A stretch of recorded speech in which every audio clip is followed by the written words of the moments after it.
തിരുമൽ ദേവാ, റുക്മ കുളിച്ചിട്ട് വരുന്നത് കാണാൻ നല്ല രസമായിരുന്നു. അതാണ് ഞാൻ പപ്പടം ഉണക്കാതെ ഇങ്ങോട്ട് പോകുന്നത്. ഇപ്പോഴും റുക്മയെ കാണാൻ നല്ല രസം.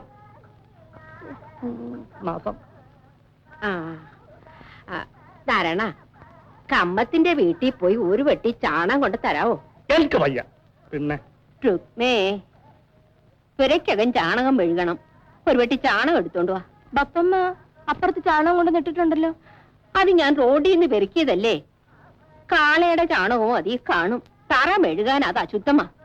കമ്മത്തിന്റെ വീട്ടിൽ പോയി പശുവും ചാണകം ഒരു വെട്ടി എടുത്തോണ്ട് വാ.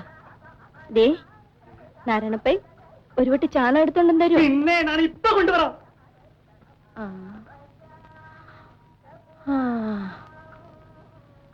വയസ്സുകള് പറഞ്ഞ ആര് കേക്കാൻ? ദേവദേവാ വെങ്കടചലപതി.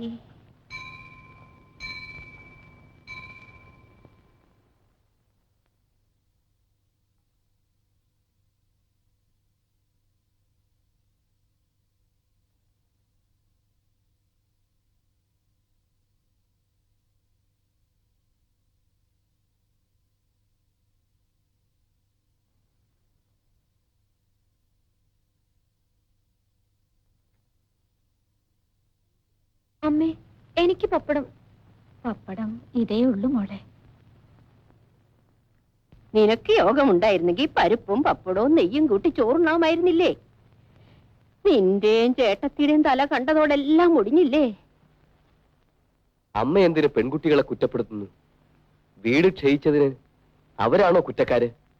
പെൺകുട്ടികൾക്ക് കല്യാണം ആകാത്തത് പോലും അവരുടെ കുറ്റം കൊണ്ടാണെന്നാ അമ്മ പറയുന്നത്. അവരുടെ ജാതകദോഷം കൊണ്ടാ. ജാതക ഗുണമുള്ള ബ്രാഹ്മണ പെൺകുട്ടികളുടെ കന്യാദാനം അവര് വയസ്സറിയിക്കും മുമ്പേ നടക്കും. എന്റെ കല്യാണം നടന്നത് 12-ാം വയസ്സിലാ. 20 തികയും മുമ്പേ അമ്മ വിധവയായില്ലേ? അതിനെന്താ? എനിക്ക് അന്ത്യകർമ്മം ചെയ്യാൻ നീ ജനിച്ചതിന് ശേഷമല്ലേ ഞാൻ വിധവയായത്. അതെന്റെ ജാതക ഗുണം കൊണ്ടാ. ഒന്ന് ഞാൻ പറയുന്നു രാമ, വീട് വിറ്റെങ്കിലും പെൺപിള്ളാരുടെ കല്യാണം ഉടനെ നടത്തണം. തെരുവിലുള്ള ആണുങ്ങളൊക്കെ രുക്മയെ നോക്കി വായും പൊളിച്ച് നിൽക്കാൻ തുടങ്ങിയിരിക്കുന്നു.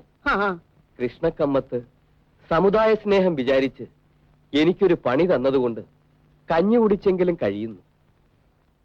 കിടന്നുറങ്ങാനുള്ള ഈ വീടും കൂടി വിറ്റാലും. പ്രായമായ പെൺകുട്ടികളെ വീട്ടിൽ നിർത്തിയാൽ ആപത്ത. പറഞ്ഞില്ലെന്ന് വേണ്ട. ദേവദേവാ, തിരുമലദേവാ.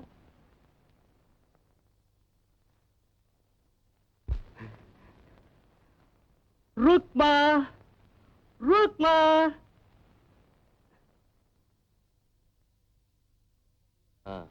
നാരായണപ്പയ്യ എന്താ വന്നത്? റുക്മ തറമെഴുകാൻ കുറച്ച് ചാണകം വേണമെന്ന് പറഞ്ഞു. അതാണ് ഞാൻ ചാണകം കൊണ്ടുവന്നത്. അവിടെ വെച്ചിട്ട് പോയിക്കോളൂ.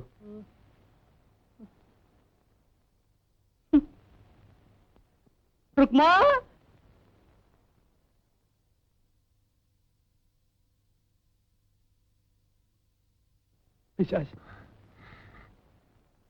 പൈ ചാണകം കൊണ്ടെന്നല്ലോ, സന്തോഷായി. റുക്മ പറഞ്ഞതുകൊണ്ടാണ് ഞാൻ പോയത്. റുക്മ എന്തേ? അവക്കകത്ത് ജോലിയുണ്ട്. പൈ ചാണകം അവിടെ വെച്ചിട്ട് പൊയ്ക്കോളൂ. പൊയ്ക്കോ പൊയ്ക്കോ. നാശം. വെട്ടി വെട്ടി തിന്നോ പണ്ടാറോ കേൾവി.